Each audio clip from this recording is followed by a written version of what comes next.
Thank you once again for joining us today at Eastern News 24. I see nearby Kankonye Chikwero. Yes, Zenokwa. All right, dịka o si dị, anyị wetara unu two things n'iru akwụkwọ n'ụbọchị nke taa. Ya bụ ife bụ audio clip ka anyị wetara unu, and ya bụ ife bụ gbasata maka Ned Nwoko, ife okwu n'iru akwụkwọ nke o kwuru wee sị, the creation of more states, Maazị Nnamdi Kanu's release, will bring peace to the southeast. Ned Nwoko bụ kwuru ya bụ ife n'iru akwụkwọ. So ọ ya amasị m anyị etinyere unu ya bụ ife ka unu gee ya ndị nke unu anyị achụkwa dịka ị na-ege ya ka ịrị ya atị ya na ya bụ ife okwu n'iru akwụkwọ n'ụdị nke gị and ife i chere na-eme na ọ ya adị mma. All right, over to you, sir. Return to the front burner.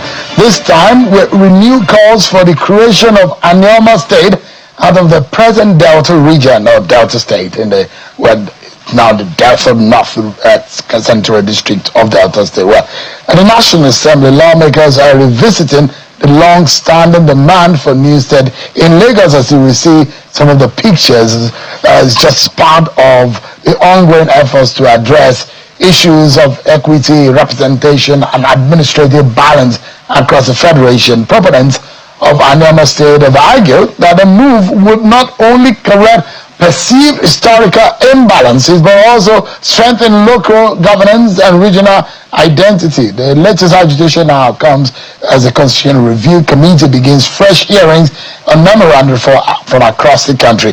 Well, we understand that coming from that meeting that you saw in Lagos, there's a lot of agreement that has been reached about the way forward. Possibility is now very looking stronger than ever for a possibility of an Anioma State. But now there is going to be something to give and something to take. It means then that there's a possibility for other regions of the country to have their own state. But how would this play out in the whole scheme of things? One of the major proponents of these and the pusher in the National Assembly is the senator representing Delta North in the National Assembly, Senator Ned Nwoko, who is live for us here. Senator, thanks so much indeed for joining us. Thank you. It's good to see you. Thank you. Your face has been all over the media in the last few days. It happens. For personal family reasons. It happens. I hope everything is calm. Well, we are under control. the situation. Yeah? Yes. You're a man of many parts. Yes. People underestimate you though. Oh, do they? Your capacity. Well, I am who I am. You're an Old Testament man. Yes, I am. But everything is on the camera right now. Yes. Okay. Thank you. That's not the business of the day, so let's go to the business of the day. Why are you advocating? You are the major pusher, especially on the floor of the Senate. And you have argued with your colleagues the need for an Anioma State. And don't even begin the conversation around marginalization, because that is the first thing, because people will say we have Southwest 6 states. South 6 states, Northeast 6 states, North Central 6 states, Northwest 7 states, but Southeast 5 states. Is that part of the agenda to fix the Southeast that seems to be smaller in terms of the number of states, or what? Well, almost just over a year ago, I had a meeting with the President Bola Ahmed Tinubu, where I discussed about the problems of Southeast, the insecurity in Southeast. You know, what do we do to address it? And he knows the problems, and he also has an idea. The whole idea is that there should be some level of equity extended to the Igbos of Southeast by having an additional state. It wasn't going to be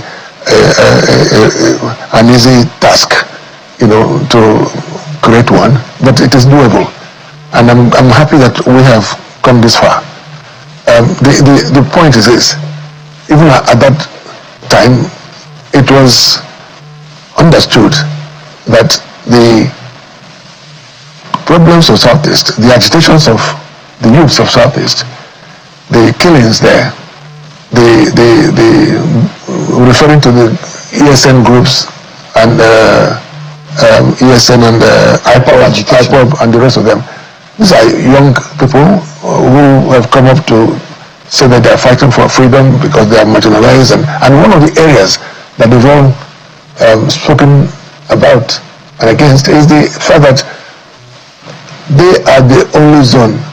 Southeast is the only zone in Nigeria that has 5 states. Why is that? Why was it done intentionally to undermine them? Of course, yes. And from engaging those youths, it became so obvious that if a step is taken in creating one state, just one state, to bring it apart with the 5 other zones, let's leave Northwest out of this now, at least bring it apart to the 4 other zones, then something would have been done for them. Yes, they are clamoring for different things, but I mean, not least, of course, the release of Nnamdi Kanu. They're asking for it. We know that is something that has to be done. Just for Nnamdi Kanu to be. Oh yes, yeah. Of course. Why do you think so? Nnamdi Kanu has been in custody for some time now. I believe that he has been held unjustly. Many people feel that way. As a lawyer, do you think so? Oh yes. And the judicial process is yes. Yeah, no, it has been. There's a lot of delays in prosecuting him and other. If you want to get him tried and convicted, get on with it. But this is a guy who has been held unjustly aside, for so many months. And the Buhari government started it. I'm not talking about this government. I'm talking about the previous government under Buhari. When it's facing a judicial process right now, yes. Saying is just because the argument is that there should be a political solution, maybe a null prosecution. Prosecution should be established on that for the case to be withdrawn. But there are those who say, well, there are allegations and it's left for the law for him to have his day in court, which is in process. But as you know, there have been some pronouncements by the Federal High Court, which has not been respected. So his incarceration is the main reason for the crisis in Southeast. The crisis started before he was even arrested. No. The killings, the burning of police station, the killing of police officers and all whatnot. Well, look, the problem in Southeast is very different from what is said in the Northeast or Northwest and all those areas. The problem in Southeast has to do with the perceived injustice by governments, successive governments. So what needs to be done? And one of it's why I'm here today, talking about the creation of states to make up the number up to 5. And then you have the release of Nnamdi Kanu. By the time you do these 2 things, I am almost certain that peace will return to Southeast. Let me ask you this question. I have spoken to so many youths in from Southeast, and they have assured me that that they are prepared to be engaged by us, by the leadership. When this is done, they don't want to die. The youths don't want to die. They want to go back to schools. They want to go back to their jobs. All they want is some level of respect and acknowledgement by the nation, by the government of Nigeria. I want to ask you, and there are those that, this exists in almost every region of the country, where you have your brothers in different states and all whatnot. Are there Igbos outside of the 5 states of the Southeast in Nigeria today? Well, I'm surprised you're asking. No, because for the sake of our for the sake of your listeners, let me say this: when it was Western Nigeria, when we had Western Nigeria, I'm sure we've had of some people being described as Western Igbos. Subsequently, when Midwest was created, when by referendum, as you know, they were called Midwest Igbos. Then the name changed to Bendel. They were called Bendel Igbos, and of course Delta came up with the Edo State, and now they're called the Delta Igbos, and that is their name as the people, our people. 9 local governments in that senatorial district, and we are almost completely Igbos. Of course, there are arguments about some areas. Some people have come from Igala or come from Benin, but the fact is that according to Delta State gazetted laws, there are only 5 ethnic groups in Delta: the Urhobos, the Igbos, the Ejos, the Shekiris, and the Isokos. There's no mention of Benin. There's no mention of Yorubas or also within Delta North. Apart from Delta North, Yeah. there are those who say, and we might be touching the wrong now here. In River State, for example, Yeah. there are Igbos there. Of course, yeah. The Ikweres. The Opobos. Or the Opobos. They're everywhere. Igbos are everywhere. Igbos actually. So the Ikweres, for example, are you hoping that they will join the Anoma State, or Anoma State is going to solely from your proposition and the literature that they have put forward is going to be solely from the 9 local government areas of Delta North? Look, with initially my bill was centered around the 9 local government areas of Delta North, and however, a lot has happened since then.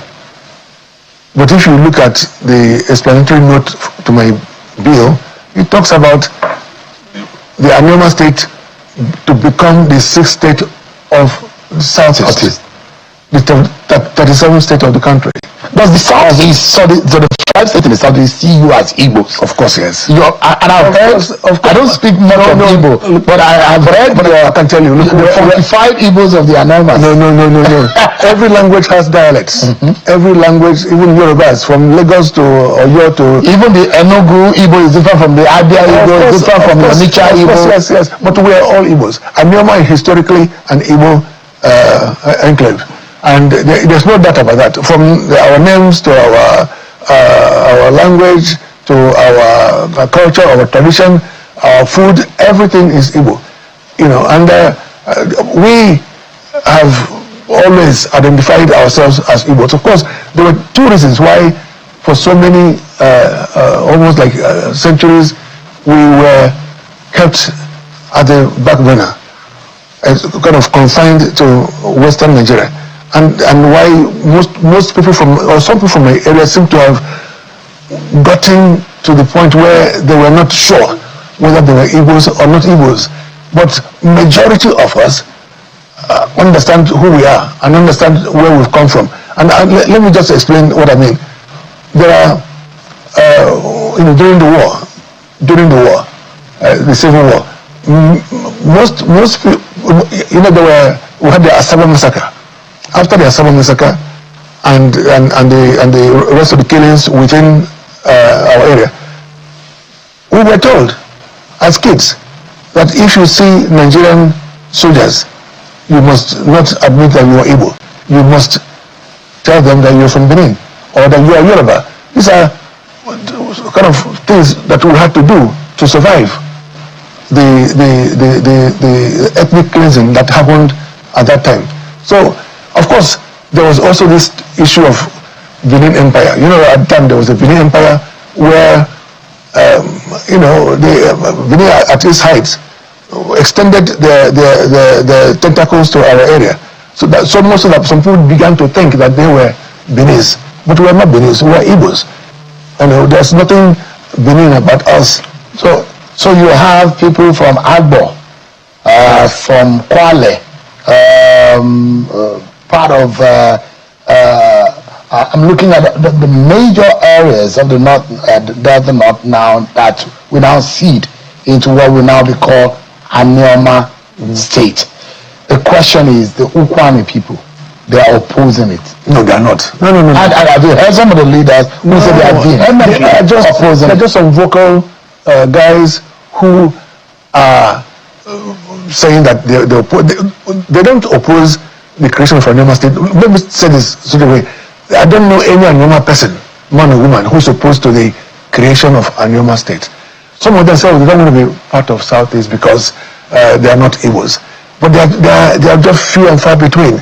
There are very few of them. Out of the 9 local governments, how many of those are Igbo speaking? All of them. Of the 9. All of them, we all speak Igbo. Ukwani don't speak. Oh, they do. Ukwani people, they speak majorly speak Igbo. No, they speak Igbo. Ukwani speak Igbo. The Ikas speak Igbo. They call it the Ika Igbo, as you know. And there is no Anioma son or daughter without an Igbo name. You go ask yourself. Is there a general consensus of all the 9 local government areas to create Anioma? Of course, yes. But this has been a long-standing agitation. As you know, it didn't start with me. It started with the second Senate President and Federal Republic of Nigeria, Sadimi Sosadebe, so many years ago, over 70 years ago. Economically speaking, Senator, how do we defend this? We're already complaining that we have to we've gone beyond that. Delta North is rich economically. We out of the 9 local government areas, 6 of those local government areas are oil and gas producing. And Anyoma can feed itself. Of course, completely. What are the potentials? I've just told you. We have apart from oil and gas, we have huge deposits of oil and gas. That is a lot because we have the largest gas deposit in Africa. You should know that. In the coordination. Then of course we have agricultural lands. We have Delta North is the home of Nollywood. I'm sure you know that. And we have most of the big businesses in Nigeria,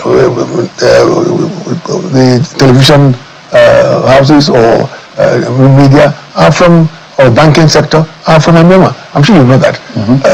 So we are more than Are the Delta people happy with this plan? But we've gone beyond this. No, now. The reason is that, let me tell you, we've gone beyond this now because at the retreat 2 days ago in Lagos, the consensus between the House and the Senate committees on constitutional amendment is that there should be one state for Southeast to make it 6. So we have 7. Yes, and then after that, then there will be one state per zone to make it 7-7 to bring it apart with Northwest. So I'm not sure Nigerians are happy with more states. The ones that we have, at some point they were they couldn't feed themselves. They couldn't pay salaries. Now we're going to be creating. How do you convince the average Nigerian that really creating of state is the way to go? Are you aware that in Delta State, for example, that we have the largest allocation every month?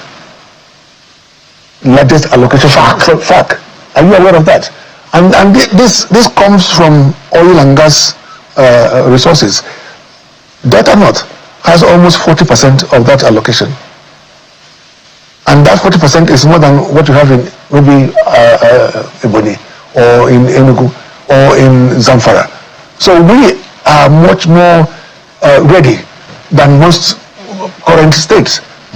We have the resources. That's not the issue. So as a lawyer, quickly, because we're due for another break, as a lawyer, if you look at the position of the Constitution in state creation, in delineation, boundary adjustment, and local government creation, it's very clear of how, the processes on how to create a state. Have you met that criteria as stipulated by the Constitution, where the Constitution stipulates that there will be a referendum in the areas, in all of the areas, where this state creation proposition is coming from? Have you been able to meet that? Of course, yes. Referendum will come in the next few weeks, I'm sure, or months. Almost certainly before the end of the year. We've gotten the guidelines, and for this particular creation of Anyoma State, the referendum will not be limited to just the 9 local government areas.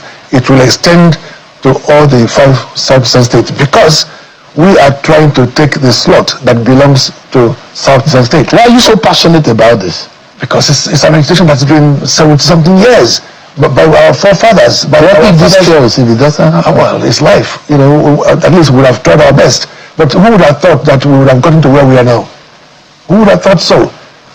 So it's something that our forefathers fought for. They traveled and traversed across the country trying to, lobby, trying to, ask others to support them. But now we're doing it from within National Assembly through a bill, as I said, and there is really nothing that will stop it. All right, give me a moment. We need to go on the break. But when we come back, in truth, if this goes through and passes through all of the processes of lawmaking in the National Assembly, what are the implications? Will these douse all of the agitation and quiet the noises coming from the southeast region of the country? What are the dynamics politically, economically, and culturally? We'll be right back after this break, everyone. Thank you you so much, everyone. Senator Ned Nwoko has been pushing for a normal state alongside some members of the National Assembly. But is it personal for him? Is it one that everyone has keyed into, or is just acting all by himself in all of this? How far would this go? Senator, in all of this, what gives you the optimism that this is going to be successful? I am an optimist generally, and there's really nothing that I've put my mind to that I've not achieved. I remember many years ago I told them I wanted to build a sports university. They said, "But why sports university?" And I said, "Look, there's need for a sports university." Many people didn't believe it would happen, but now we are in our third year running. Many years ago I said I wanted to go to Antarctica. People said, "But why do you want to go to Antarctica? Nobody goes there." And I did, just to prove a point. And then, of course, when I started to work on the Paris Club reforms, people said, "But it's not possible to take British government to court. It's not possible to take American government to court or the French." I said, well, it is doable. And I did. You have done so many impossible things. Of course, yes. So this personally, you have done many impossible things. Tell me what it is. You married 4 wives. That's almost impossible. Isn't it? That's another kettle of another topic for you need a lecture on how you can be able to achieve yes, that. Every man should do that. Every man should do that. The Bible does not describe that. The Old Testament does. Old Testament. So you're a man of Old Testament. I'm a man of planning to marry I'm a man of faith. Yes. You planning to marry more? Well, look, that's not what you're here for. I'm just asking. By the way, what do you have 4? I mean, how did you achieve that? That's incredible. Well, I'm sure you have a wife, but you also have girlfriends. That's the difference. I don't actually. I'm a Christian. One wife. That's not the Bible preaching. I will make some research. Do some research about you. Please do. Find out. Well, but in all of this, how do you manage it? Because it's incredibly difficult to even manage being with a partner.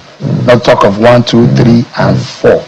You don't have any regrets. The example I give is this. Just imagine telling you to stand on 1 foot, on 1 leg. You know how difficult it is. But to stand on 2, 3, 4 is much more balanced. That's just the example I gave. Yeah. Do you understand it? So I feel sorry for those who have 1 wives, because it's difficult to stand on 1 leg. And you don't have any regrets. No. If you have your way, you still will do the same thing again and again. Of course, yes. And you have a knack of marrying beautiful women. Wow. And young ones too. This is the way it is. And that's the way it should be. But you're not the ones that beat them. You should marry who you want to marry. You're not the one that beats them. No, come on. I am not a violent person. I respect my wives. I love them. And I love my kids. No, not at all. Not at all. All right. So the impossibility brought us there. That's just the impossibility brought. There are those who say, legally speaking, procedurally, this is almost impossible. No, it is not. What is impossible about it? I remember when I discussed it with the president, as I was saying before, he assured me before I left PDP to APC that he will support it as long as we at the National Assembly are able to do our work. And our work is almost done, because by the time we get to the 3rd reading and then the referendum, the president will take it from there. A referendum is an expensive task, and it's like an election. It is a plebiscite. Yeah, it's a plebiscite. And it will be done. It will be conducted in Delta and the 5 states of the Southeast. Of course, yes. And you think that will happen? Of course it will happen. It's a process. The National Assembly has to, the Houses of Assembly have to yeah, of course. Those are the least of the problems. Because at the right time, Mr. President will call the governors and tell them to append the reason why I recall your legal your expertise or training is the fact that in the last 27 years, the last person that is able to create a state is the military. And we look at the section of the Constitution that states the creation of states, local government, boundary adjustment, and all of that. It makes it extremely difficult to be able to add to what we have in existence. And that's why a lot of lawyers, a lot of legal minds will tell you it's almost an impossibility what the Constitution has done is to provide for steps to be taken, provide for things to be done, and you just follow them. For example, this president is very strategic, and he has done wonderful things. and I know he will still do many wonderful things. But the most important thing that he would have done for us, the Anyomas and the Igbos generally, is to give them that one state, something that, as you said rightly, that no other civilian administration has done. So he will do it. But he will do it because you understand what to do. And you had this discussion with the president. Yeah, he will do it because he feels that there must be peace in Southeast. Mr. President understands, and he loves the Igbos, he loves Southeast. He knows that this has to be done to bring peace. He wants peace across Nigeria. And he knows that this is one thing that is needed to bring peace and justice to the Igbos. Anthropologically, there are those who argue otherwise, who will say anthropologically there's no link between Anioma and the Southeast. Anioma still reside anthropologically, culturally, and ideologically in the South.